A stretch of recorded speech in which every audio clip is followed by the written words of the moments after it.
Hello coding friends, welcome back to another engaging episode on CodeMaster Quest. Today's challenge is all about anagrams, so let's get into it and find the question description quickly on LeetCode.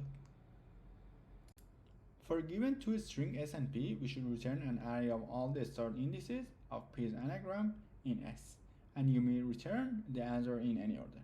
An anagram is a word or phrase formed by rearranging the letters of a different word or phrase, typically using all the original letters exactly once.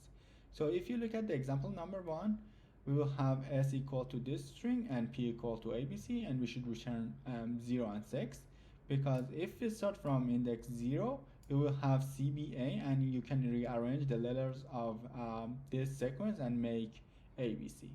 And if you start from index 6, you will have a BAC, and you can rearrange this sequence to generate ABC as well, right? So let's get back to the Visual Studio Code and try to solve this problem. Now, as the first step, let's define the function signature and try to solve this problem. So let's say find anagrams S and P, which is going to be toString. And at the end, we are going to return an array of integers. So let's say integer here, and then we can implement the body of our function. As the first step here, I want to define two array to count the number of characters in each input. So let's say var frequency s is going to be an array repeating 0 for 26 times, because we have 26 letters in English. Same thing for p, so let's say frequency p 0 and 26.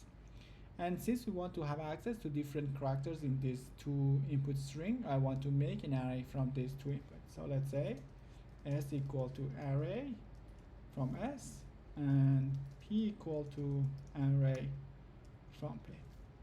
And since we are going to use the number of characters in p in different places, let me make a constant here and say p count equal to p dot count. And we should store the indices as somewhere, right? So let's define a variable for this purpose. Let's say anagram indices is going to be an empty integer array, and at the end we can return our array here, anagram indices. There we go. Now let me make an iteration over the characters in p and increase the number of characters in the frequency p, right? So let's say for char in p, let's say index is int.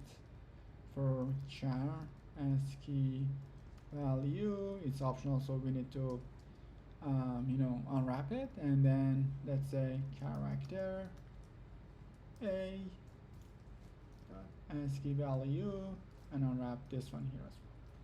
And then we should say frequency p at this index should be increased by 1. At the end of this for loop, we will have the number of characters in frequency p.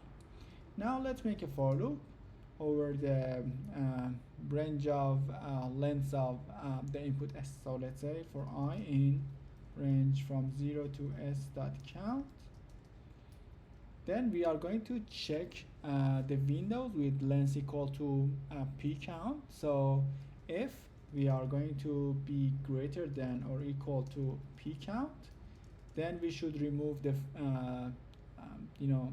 the last characters from this window. So let's say char equal to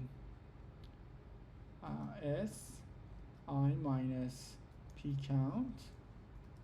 Then we should say index is going to be integer for char ASCII value minus character a ASCII value, and then unwrap this one as well. And at the end, since we are going to remove this index from our window, we should say frequency s at this index should be decreased by 1, right? There we go. And for index I, we should add it to the frequency s, right? So let's say for let char equal to s at index I, and then let's define index equal to int char ASCII value minus character a dot ASCII value, and then let's say frequency s at this index should be increased by 1 because there is a new character. And after all of this, we should check whether frequency s is equal to frequency p, right? If this is the case, then we should add this index to the anagram indices. Append I minus p count plus 1. And this should be the correct solution to our problem. But to make sure whether this is working correctly, let me make a copy of this example. Come back here, paste it just right here, and then try to test our implementation with this example. Find anagram, and s should be equal to this string, and then p would be abc. Let's open up the terminal and run this one. It's 0 and 6, right? So this should be the correct implementation. And as the last job, let's submit our code to LeetCode.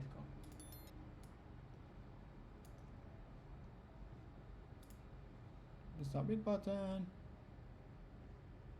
and there we go. Here is the solution for this question. Thank you, everyone.